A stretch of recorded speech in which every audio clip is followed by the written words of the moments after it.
माझे गुरुदेव म्हणतात माणसाला 24 तास दिलाय देवाने. 24 तासात सगळं त्याच्या ध्यानात राहतं, पण 5 मिनिटासाठी देव त्याच्या ध्यानात का राहत नाही? 12 तास, 10 तास किंवा 8 तास झोपेसाठी दिला, बरोबर ना? आणि बाकीचे जे आहेत ते आपल्याला फिरण्यासाठी, इकडे तिकडे एन्जॉय करण्यासाठी दिले.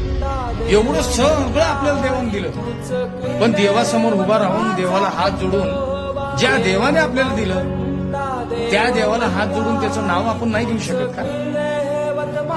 अरे ज्या देवाने आपल्यावर एवढं मोठं उपकार केले, त्या देवाने आपल्याला 24 तास दिला जीवन जगायसाठी, जीवनाचा आनंद घेण्यासाठी, आणि हे सगळं सुविधा आपल्याला उपलब्ध करून दिली त्या परमेश्वर परमात्म्याने. त्याच्यासमोर हात जोडून 5 मिनिटं प्रार्थना करायला काय हरकत? त्याचं नाव घेतलं तर काय आपल्या पाटणीवर कोणी 100-50 किलोचं वजन देणार आहे का? त्याचं नाव घेतलं तर आपल्या बँकेतलं पैसे कमी होणार आहेत का? नाही ना. त्याचं नाव घेतलं ना तर उलट बँकेमध्ये पैसे वाढतील, आपली प्रगती वाढेल, आपण संशील माणूस होऊ, आणि आपण जिकडे जाऊ तिकडे यशस्वी होऊ. ही ईश्वराच्या नावाची पावर आहे. मग 24 तासातलं 5 मिनिटं भगवंताला दिला पाहिजे. बोला जय बाळू.